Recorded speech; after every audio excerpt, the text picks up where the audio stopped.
Good afternoon, everyone. My name's Guy Montague-Jones. I'm Associate Editor at Property Week, and I'm here to introduce this panel session on Natural Capital, a Green Revolution. First, I'd like to introduce the panellists, who are slightly hidden from view at the front, but you will see them all shortly. We have Chris Oglesby, Chief Executive of Bruntwood, Ed Lister, Managing Partner at Design Studio Plant IE, Tina Sarby, who is City Architect from Copenhagen, and Chris Boardman, who is Manchester's Walking and Cycling Commissioner. So it's going to sound like one of those sort of dodgy jokes about an Englishman and an Irishman, but what brings together a Danish architect, a Mancunian developer, and a gold medal winning cyclist?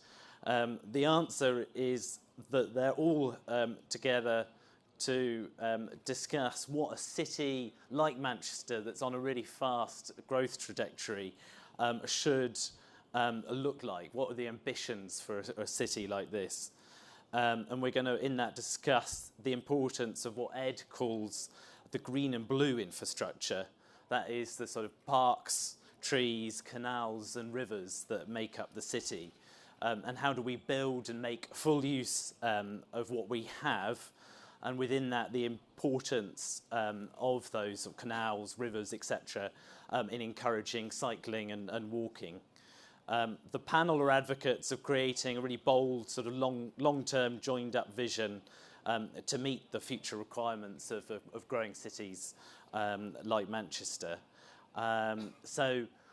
Without further ado, I'd sort of like to hand over to Chris, and then we'll have short presentations from the other panellists, and then we'll have Q&A afterwards. So, Chris. Great, thanks, Guy. Good. Well, I think this is probably the first time that we've actually had a session on the environment in the whole time that Manchester's been coming to MIPIM. It's been embedded in a number of other presentations. It's a topic that really drives that's driving a lot of development. But actually, it's great to see it taken out and given its own slot on the programme. There's a movement happening, or rather, there's a number of movements happening across the city that all aim to capitalise and improve on our natural assets to make it a greener and healthier place to be. From the Mayor's Green Summit next week to the city's Climate Change Action Board that met 2 weeks ago, to the dozens of great community initiatives, and the fact that Greater Manchester has recently been picked as the single UK's urban pioneer, to the hundreds of different projects that everyone in this room are working on, I'm sure, in their own individual businesses. After 25 years of great economic growth in the city, it feels like the focus of our city is shifting to ensuring that growth in future is what you would call good growth, that it's truly sustainable and it creates the kind of place that footloose talent really wants to live and work in. Natural capital in the green revolution isn't about big bang disruption. In this session, we're not focusing on big interventions necessarily, but rather a large number of small marginal changes that over time will contribute to a significant change. City of Trees is an example very close to my heart of this in action. This movement aims to reinvigorate Greater Manchester's landscape by restoring 2,000 hectares of underused, unloved woodland and planting 3 million trees, one for every man, woman and child living in the city region, within a generation. Trees play such an important part in reducing air pollution, carbon, heat gain, flooding, noise pollution, as well as being very beautiful as well. The Oglesby Charitable Trust, our family charitable trust, and the Community Forest Trust came together in 2015 with this idea and with this wildly ambitious plan. And our property company, Bruntwood, have got behind our charitable trust in this initiative, as we feel that creating beautiful, livable, walkable cities where people feel connected to nature is central to our overriding purpose as a business, the reason we're here, which is simply to make our great city regions greater places. For us, this isn't about creating forests, just about creating forests or green spaces on the edge of our cities, but also incorporating them into the places we create in the centre of our cities. An example of this is Circle Square, our new neighbourhood that we're developing in the heart of the Oxford Road corridor, the city's innovation district. Here we're creating 5.5 acres of green space and planting 187 trees. As the success of our city means that we need to build taller and more densely, then it's vital that we create the green spaces in between the buildings for people to enjoy. This makes business sense as well as contributing to the environment.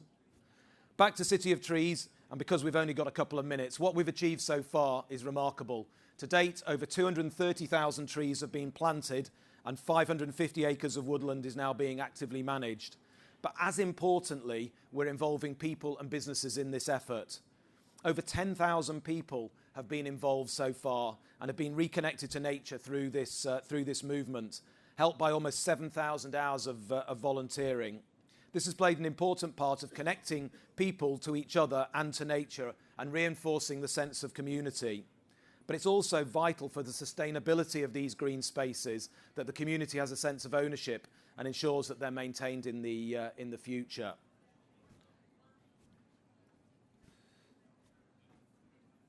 It's a simple but powerful idea that has now been picked up and adopted on a much wider scale with the intention to create a northern forest connecting the woodland across the north. And this has been now officially recognised and supported by central government this year, albeit with only £6 million, and we're after a lot more from them towards it than that in the longer term. But the plan is to create a new forest made up of over 50 million trees over 25 years, stretching from Hull in the east all the way to Liverpool. City of Trees has achieved a lot in only a few short years, and much of this has been due to the support of our industry. As this montage of logos behind me shows, it looks like the MIPIM supporters list. In fact, any of the MIPIM supporters that aren't on this list, you should be ashamed of yourselves. But anyway, I would hope that that by this time next year, we've got the whole of the MIPIM delegation engaged with this fantastic initiative. So the thought I'd like to leave you with is to imagine what we could achieve as an industry in the city region if we could identify a number of similar themes to the City of Trees that we've worked on together. Ed and Chris have got, I think, a very good idea for us for the next 12 months. So look forward to seeing everyone here next year with a list of logos like that behind what they're going to talk about next. Thanks, everyone, for your time.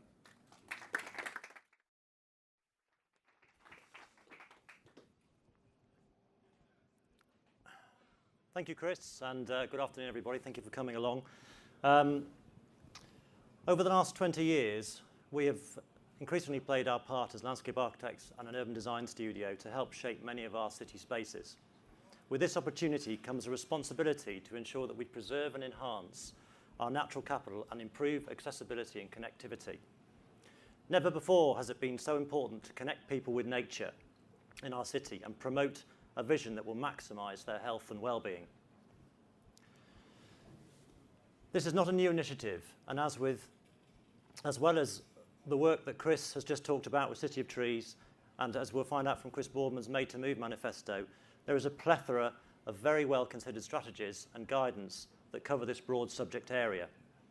One that caught my attention was the Greater Manchester Transport Strategy and Vision by Transport for Greater Manchester, which states, by 2040, we aim to have 70% of all peak trips into the City of Manchester by public transport, cycling and walking.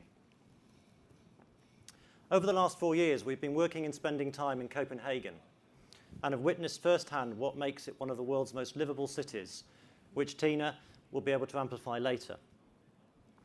There are many lessons learned, and on a recent trip, we managed to track down Klaus Bondum, the former mayor and now CEO of the Danish Cyclists Federation, who shared some of his wisdom and experience with us that we will share with you shortly.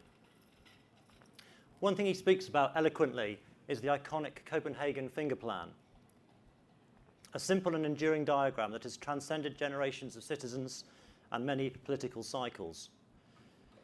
As designers, we use images to explain our thoughts. And whilst I was here yesterday, there was a wonderful image of the Whitworth Art Gallery that was here that's kindly been taken away and replaced by another one. But nonetheless, I imagined how long it would take to explain in words what we can so quickly understand and recall as a memory of an image. The The following images graphically present the opportunity in our city region. And as we layer the plan, firstly with blue, rivers, canals and water bodies, you can see the distribution and opportunity, such as the FEC's captivating vision for the Northern Gateway along the River Irk that we heard about this morning.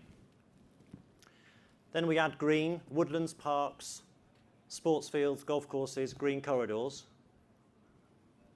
our tram network, and lastly, our existing cycle routes on and off road. A somewhat busy plan at this scale where everything appears to be very well connected. Although when we zoom in, the picture is a little more fractured. The area in frame is East Manchester and the River Medlock, the Medlock Valley, and it's here that I went out on a Friday morning during rush hour a couple of weeks ago to commute from outside the M60 near Ashton to the centre of Manchester. This is a short film that just picks up that journey. It took me 35 minutes, starting at Daisy Nook Country Park. I then went over the M60, a short on-road section, and then back along the Medlock, through Clayton Vale and Phillips Park, before joining the Ashton Canal for the final leg to Piccadilly Basin. When I arrived, I was feeling fresh and invigorated for the day ahead.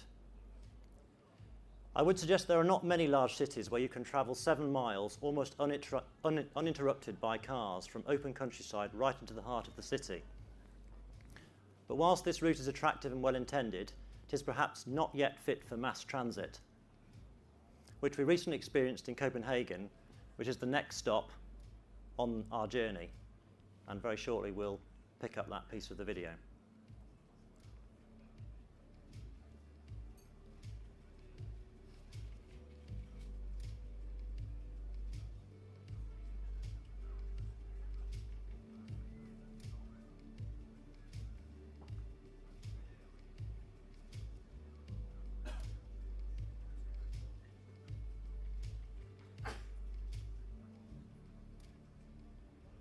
Manchester has an existing green and blue infrastructure to facilitate the early adoption of cycling in everyday life.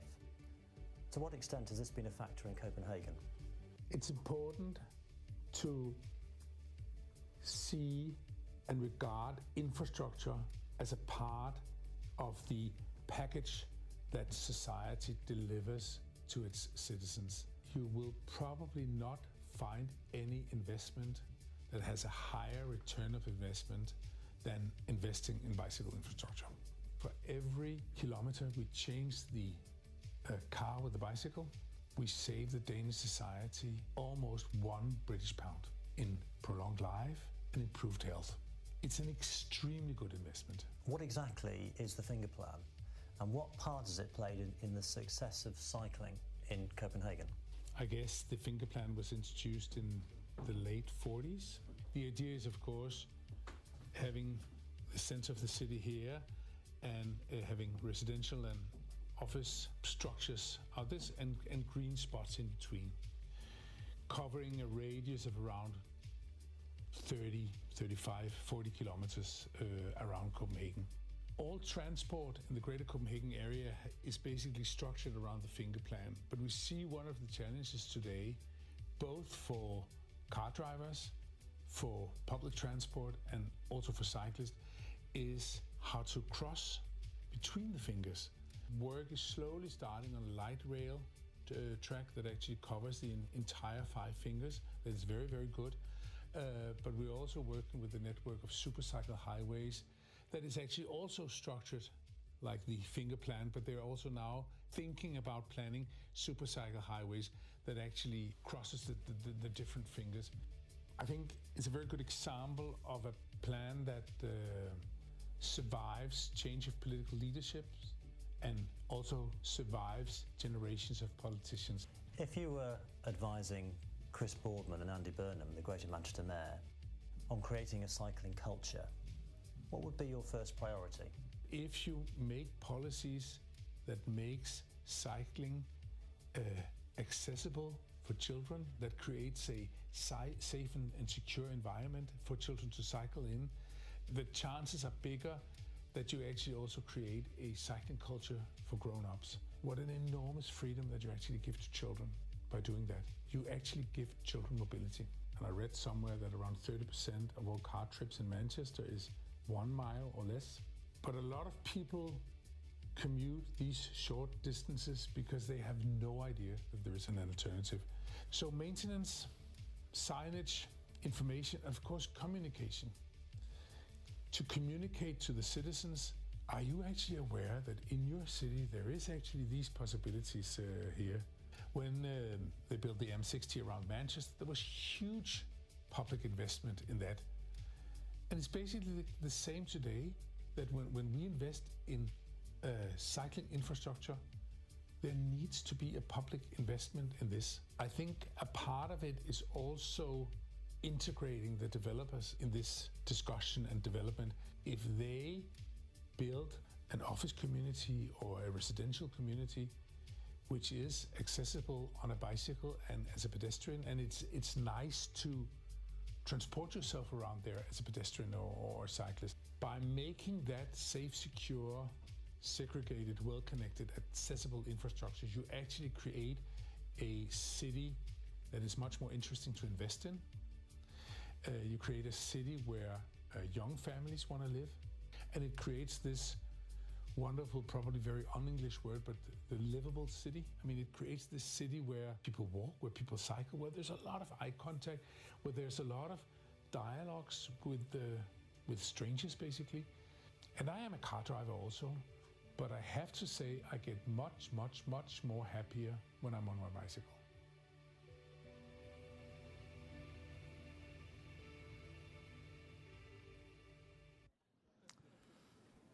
So just to bring this back before I hand over to Chris, I've tried to capture all our research and experience over the last couple of months in a few simple diagrams, and this is where we were when I cycled that route.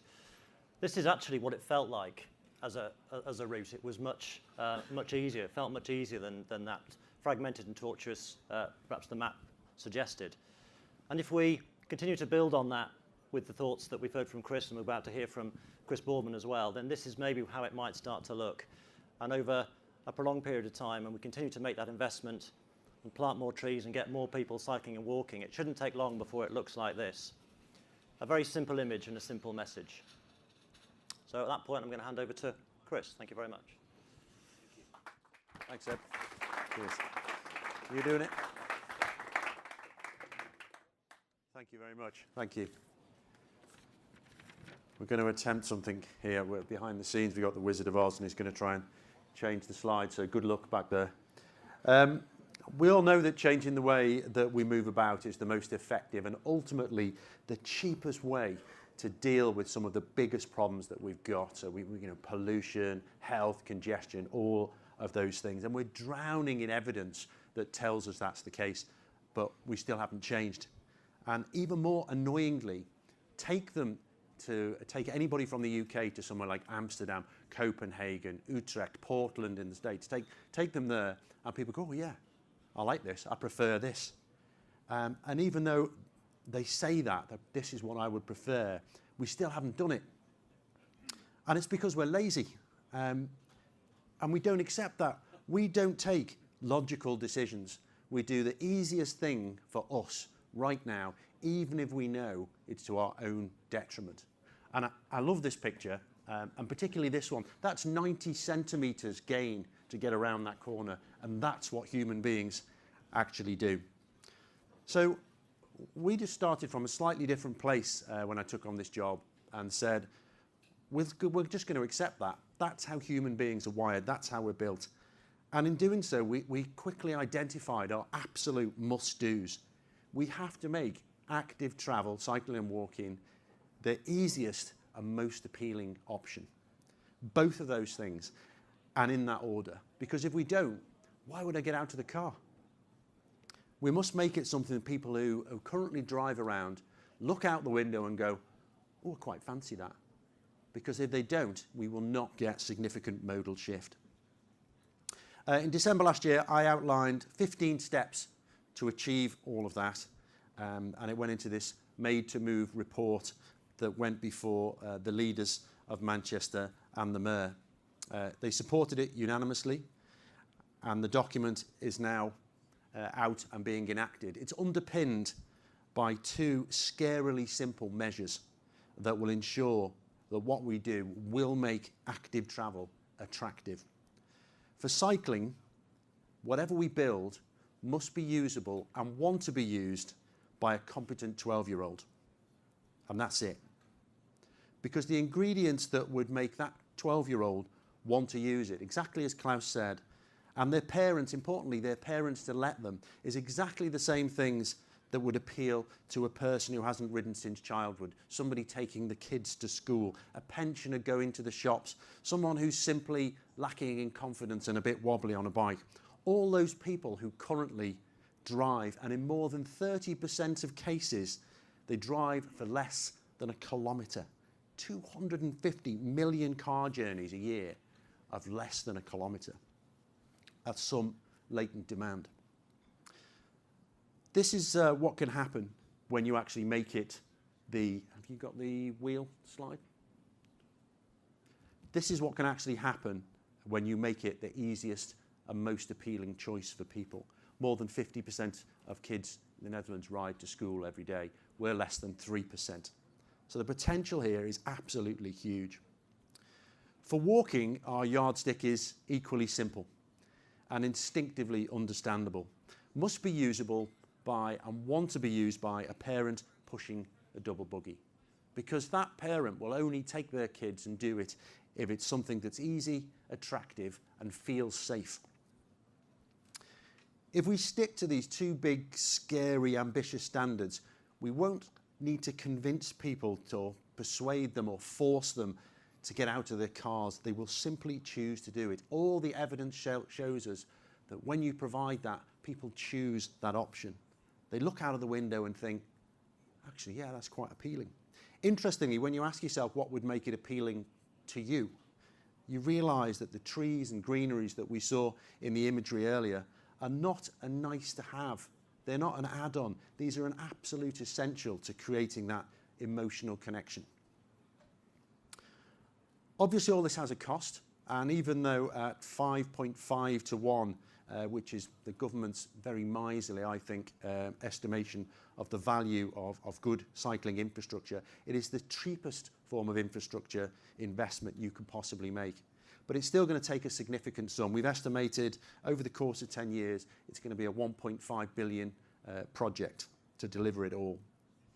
And with so many financial pressures, it's easy to shy away from commitments like this, especially when it's viewed in isolation. In isolation, it doesn't look like an essential thing to be doing.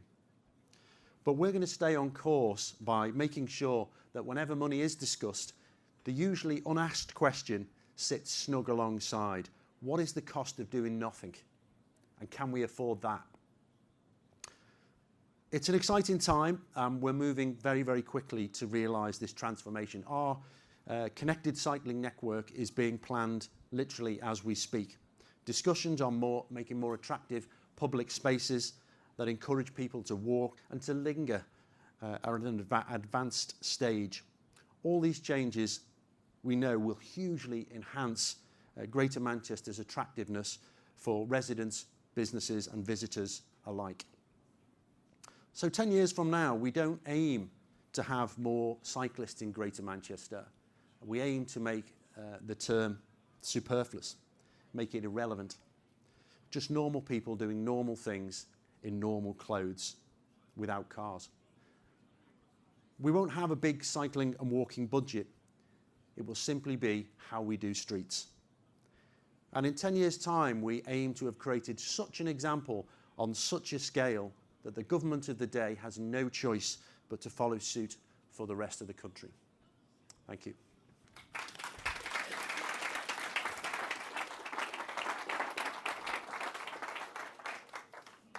Thank you very much, Chris. I'd like to invite all our panellists to come up to the front. And we're going to do, I'm going to ask a few questions of the panellists. We're going to have a little discussion.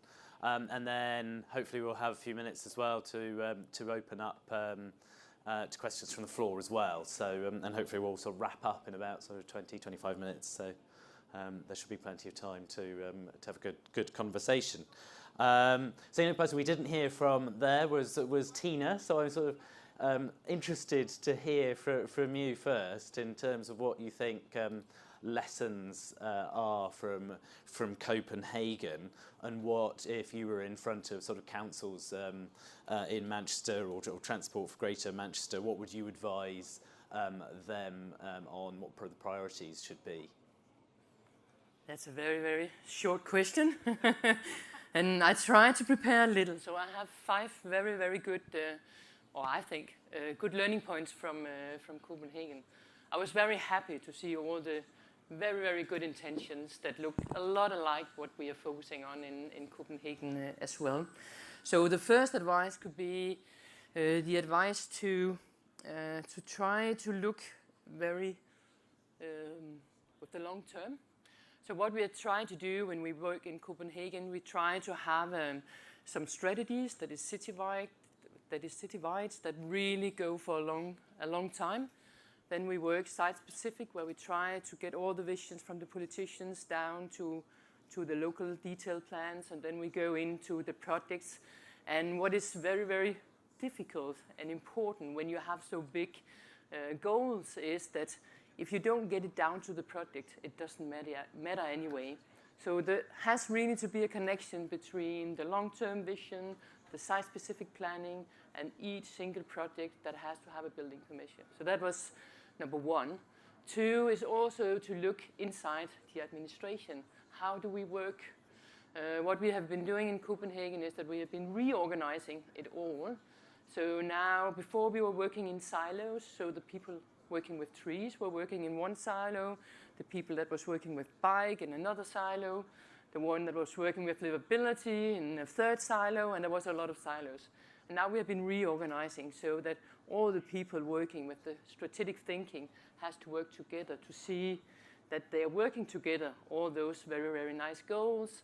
So it's not just will be a specific focus on only bicycle or only trees or only livability, but that we have to look at it so that it works together. And the third one was also something that Klaus was mentioning, the way that we communicate is very, very important. So we are having a lot of data on all bicycle data, livability data, data about human in general in a lot of different ways, and we report that for the politicians. Every year we will be aware on how the accounts will go, concerned to the goal that the politician is having. The fourth one is a human focus in everything that we are doing, and I think that you're so much on the track of understanding that humans is the basic when we are talking about cities. And it is both talking about where is the sun, so when we have to build dens, where would the sun be, because we know that people will go into the sun. They don't want to sit in this room, but they want to be out there. So there is a lot of knowledge about human beings. You showed the image where people were walking this way instead of that. That is something that is because of the way that we actually act. Klaus was saying that he was much happier when he was bicycling instead of when he was in the car. It's science. It's because when you are outside, the sun will go into your brain and it will release endorphins so that you start to smile. It's very, very basic human understanding. And the fifth one is investment. Investment from the political insistence in that you also have to invest as a city. Okay, perfect. Yeah. Thanks very much for that. I just want to pick up on that one point about silos, and you're talking about people being in their silos for trees or their silos for cycling. Chris Baldwin, I don't know if you have a perspective on how you join up the cycling agenda with the sort of tree agenda and the parks, etc. Well, not just within. I think for me those things are connected, but with it, how we're going to work. The first thing I wanted to do, and I've had massive support from Combined Authority and Transport for Greater Manchester actually, we've set up a multidisciplinary team. So we've got somebody from strategy, so they know all the building that's going on everywhere. We've got somebody from operations who's got to deliver this stuff. We've got an engineer with masses of experience on board. We've got somebody looking at risk reduction, not road safety, because road safety is if I take you off the road, now you're safe, but actually reducing risk. So all those people sit at a table every 2 weeks, and I can look at them with those 15 steps and say, how are we doing on this? How are we doing on this? but they're all across it. And probably more important than all of them, somebody who is really good at communications is in things like engineering meetings, looking for, I can sell that, I need a piece of information, this is how we're going to convey that message. Because if people, somebody conveyed a conversation, it was the Transport Minister from Brussels actually last week. I was at a conference, and he said if you go to a travel agent or you ask an engineer about a holiday, and they say, right, well, this is how you get to the airport. It's great, yeah, you've got to leave plenty of time though, because you've got to get through security. And then when you're through security, you've got to make sure that you've got the adapters, because it's a different country. You go to a travel agent, and they just go, there's a picture. And you go, oh, I want to go there. And all the other stuff just happens. And that was such an important message that if people want to buy it and they look out the car window and go, oh, that's great, then everything else happens behind it. But those people all need to sit together to know what the opportunities are. That was quite a long answer, that, sorry. And then that fifth point, which is a key one, isn't it? Investment. Well, how do you go about securing that, Tina? What do you think? And what? How do you kind of get the private sector involved? Yeah, that's a very good question. That's a very good answer. I think, first of all, you have to understand that it is not only private investment. So you have to take a responsibility as a city yourself. I think the way that the regulation is in Copenhagen is that you can't get a building permission if you don't have a local plan. You can't have a local plan if you don't make it good. So in the regulation, in the local or the planning brief or what you call it in Manchester, that is a political decision. And it has to be connected with the strategies. So if they don't make those bike lanes, or if they don't plant big enough trees, they won't never get a planning brief. And if they don't do it, and when they're going to build or design the things, you won't get a building permission. Yeah. So the political system itself is a guarantee that the private investment also will be there. So I think all the politicians in Copenhagen can ask the question to the private sector, what does this building give back to the city? And that answer has to be quoted quite good. And then we have in our architecture policy, we have a key word that is that we need to have early dialogue. So by inviting people into the administration, saying before anybody has drawing anything, then we can start to say this is a political goal and how can your project be a part to that and be connected to that. And then after that, they should go and find out what kind of advisors they should have. And there should always be a landscape architect around the table. Otherwise, you won't get good buildings because, and I myself is a building architect, we are very good at the program in the building, but we are not so good at connecting it with the city. So that is something that you have to have a dialogue about between the landscape architect and the building architect. So that would be a very good advice.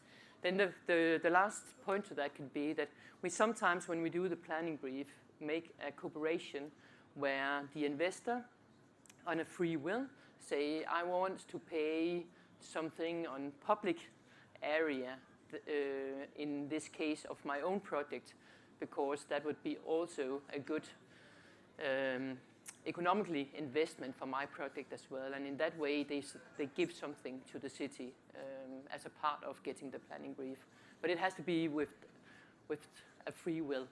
Yeah. Okay. And from a developer's perspective, Chris, I was wondering what you think is the sort of economic case for all this. I guess, historically, from our point of view, we were taking a very long-term view. As long-term investors in place, our business can only be as successful as the places in which we invest.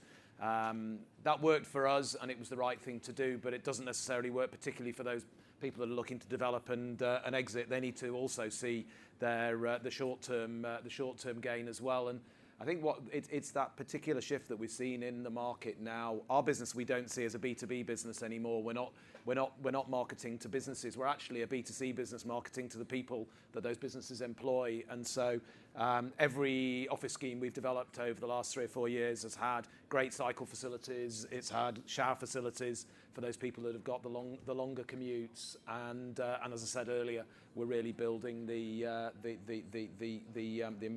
trees and the greening, etc., into the scheme. So as it is today now, actually contributing to this, well, you can't afford not to. You're going to struggle to competitively lease an office now if it doesn't cater properly for people that are actually choosing to commute in a different way. I think it's fascinating as well that somebody like Ed and Pete have grown their business on the back of this. So now, instead of opening up and just instructing a architect to lead on a major piece of development, we're bringing the landscape guys in right at the beginning as well, and we've got a number of great landscape design practices growing in the city now, because the development fraternity are now seeing that the importance of this being fully built in. So yeah, I feel very much more optimistic as opposed to where we were probably 10 years ago, where we were trying to make the case, but we were making it purely based on the environmental impact and it being the right thing to do, which, as I say, worked for us at the time as long-term investors. But I think what's changed then? I think the thing that's changed is the fact that we are the number one thing driving property is this international war for talent, and is to attract that footloose young talent that's really going to drive the progressive industry. And those people want to be in a livable city. They want to be, cycling, walking to work. They want to be in that kind of environment. So we've got to position our schemes now in such a way that we're marketing to them. Okay, yeah. And Ed, what do you think of the sort of other actors that you could sort of bring into this the movement? We've talked about cycling and the health benefits of cycling. Is there a role for health providers? I know there's a thing called NHS towns, isn't there? Yeah, health's a huge agenda, and Chris might want to add onto that point. We just know how good we feel when we cycle. I cycle to work every day. My cycle through that part really was an invigorating experience, and to arrive at work feeling that good. And I wasn't, I was dressed as I am today. It wasn't a workout per se. It was more just enjoying the environment and being out there. So, but I think in terms of who can help, it's not just the big institutions, but it's everybody here. This is something for everybody. We need to, what we're trying to do here is to embrace as a city region, to get everybody talking about this subject. And I think the more we believe it, it took me a road closure to make my journey to work more difficult for me to actually cycle every day, as opposed to just when it was nice. And the amount of days that I've got wet cycling home is I could count on my hand. So I think from a city moving forward, a healthy city is a far more prosperous city. And that point that Ed made about health, the fact, I mean, it's not a point that must have raised a number of stand sessions now, the fact that we have a devolved health budget in Greater Manchester, so we are now able to direct some of that money towards education, towards getting the population moving. It's got to be one of the number one things in terms of improving health outcomes. So you talk about breaking down silos, and that's that's one of those classic silos where health expenditure sits over here, and you can't access it for stuff that if you get upstream is going to have such a big difference. Health is the big. First of all, health, pollution, they're all spin-offs. We absolutely need those, but that's not why somebody's going to do it. Do it because it's actually quite easy and appealing and all of that. But these are critical to us. So what do people need? And we need to save money. Now, NHS are the biggest beneficiary, and they know it, but they cannot invest in tarmac, but they know this is something they want. First time yesterday, just announced that John Rouse was invited, so head of health in the whole region, is invited to sit on the transport board. How cool is that? I think we are the first people in the country to do that, and that's breaking down their silos, getting people actually involved in the decision making that should be for the first time. And how do you make the sort of case to government? I know you mentioned some quite large numbers during your presentation, Chris. Yeah, I did. And we've got we've got a big slice that will be announced soon of the Transforming Cities Fund, which is a very courageous thing of the Mayor and the leaders to do, that allocated to the active travel. And that's really hard in any region of the country, particularly in the northwest at the moment, when there are so many problems facing us, and you could spend money in different ways. But at some point, that there will always be something that's really important. Somebody has to have a vision and the courage to say, right, we need to break this cycle. So if doctors want to socially prescribe and say, right, what you actually need is regular exercise. So here's a free pass to use one of the hire bikes, and you can go and use it. I want you to go and do that every day for 20 minutes. If they go outside and go, oh, I'm not riding on that, then they can't do that. So it needs to be connected. And I think we have the ability to make that case, and we've got the political will to actually start to use our streets differently and measure what is a successful street differently. It's not just about moving vehicles. I know that was an answer to a different question, but it's brilliant. We've probably got 2 or 3 minutes left, so I don't know if we have questions from the floor. We've got one right up at the front. Hi, my name's Donna. I'm from Makawa Architects, and I was one of the 200 people, one of 10 women who actually cycled here from London, which is 1,500 kilometres, raising money for Coram Children's Charity. You want to sponsor us, you still can. But what was really fascinating, I've never cycled anywhere near that far before, but what was really interesting for me actually was the camaraderie that comes with cycling as a group, like group activity, raising your heart rate in a group. And commuting, I cycle when I commute, and that's actually a very solitary experience. So that was a very interesting thing for me to realise, and not something I was expecting.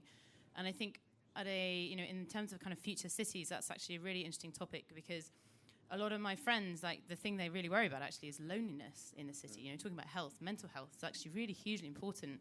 They really worry about like the solitary nature of their lives, everything's all on the internet, and about being lonely.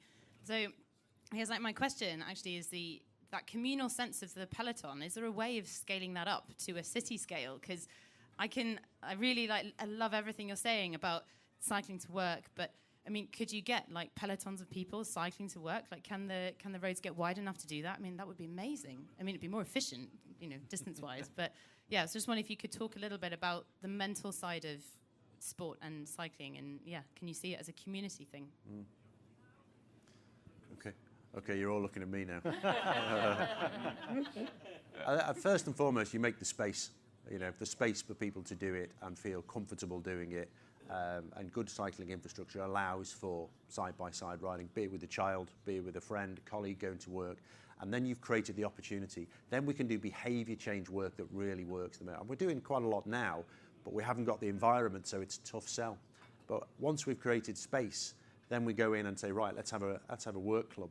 Let's just ride in the mornings. And you're already, Klaus mentioned it in the video, already talking to or able to talk to people. You can't do that through a car window. You can't do it at high speeds. So there's opportunities. I think it's a case of, it's a cliche now, build it and they will come. You create the space, and then the opportunities are there to be utilised in lots of different ways. Tina, did you want to come in there as well? Yeah, because as Klaus was mentioning, the campaign People Are Working Together is a big campaign where everybody is competing to each other. What kind of firm would win that race?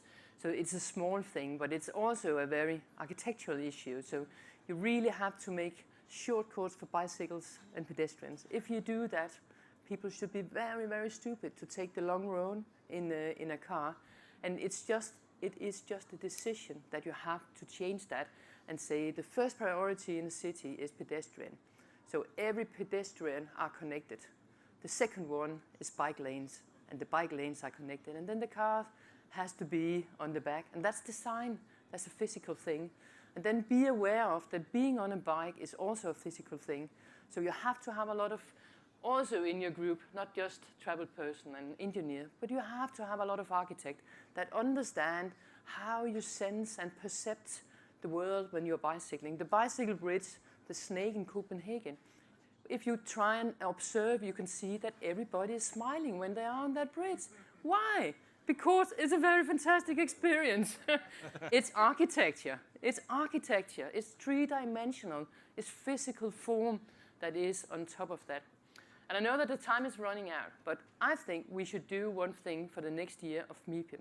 And that is everyone to say, we won't go here if you don't make bicycles for every one of us instead of this stupid taxi, crazy, chaotic city that we are having. I went with my mayor because we wanted to rent 2 bikes. It costed 23 euros each day, each person. It is much, much more expensive than take a taxi. So we couldn't rent that bike because it's not good to spend the citizens' money in that way because it would be cheaper to take a taxi. We have to change that. And we, as city, having pavilions, can say we need to change that. And it's cheaper, and everyone would be more happy if we just went on bike from our hotels to this pavilion. So will you do that together with me, please?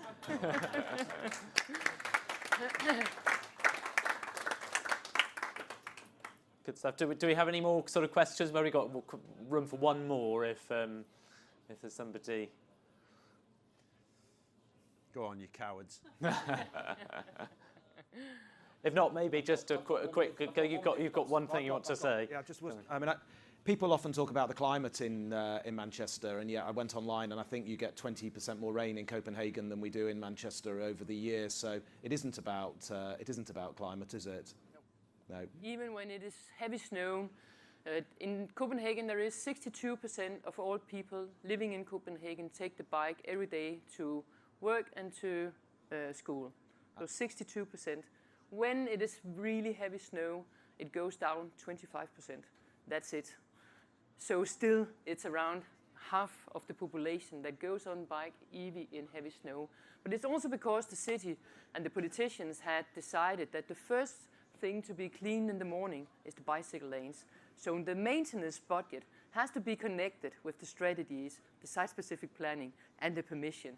So therefore, again, that is an investment in bicycle that is from the city and a political decision. And there's probably two clothing things as well. Us middle-aged men in Lycra have rather knackered the brand of cycling, and it's great to see that nobody. Well, you were a young man in Lycra in those days, but anyway, yes. There was no Lycra on show. But the other thing I think that we are starting to see, which I think will really break it down, is getting rid of these ridiculous suits that we wear for work every day as well. Yeah. Because if you've got to wear a suit, then you're not going to wear a suit and cycle in. It's really, you can cover them up, but let's get ourselves dressed properly for work in a way that. But I would say, I think men on bikes in suits, getting slowly, smiling to everybody when they're doing on the bike. That's very good-looking man. Okay, so I changed that plan. Let's get the suit back on. Yes. Brilliant. I think that's a good note to end on there. So, I'd like to thank the panelists, and if you can put your hands together for them, that'd be great. Thank you.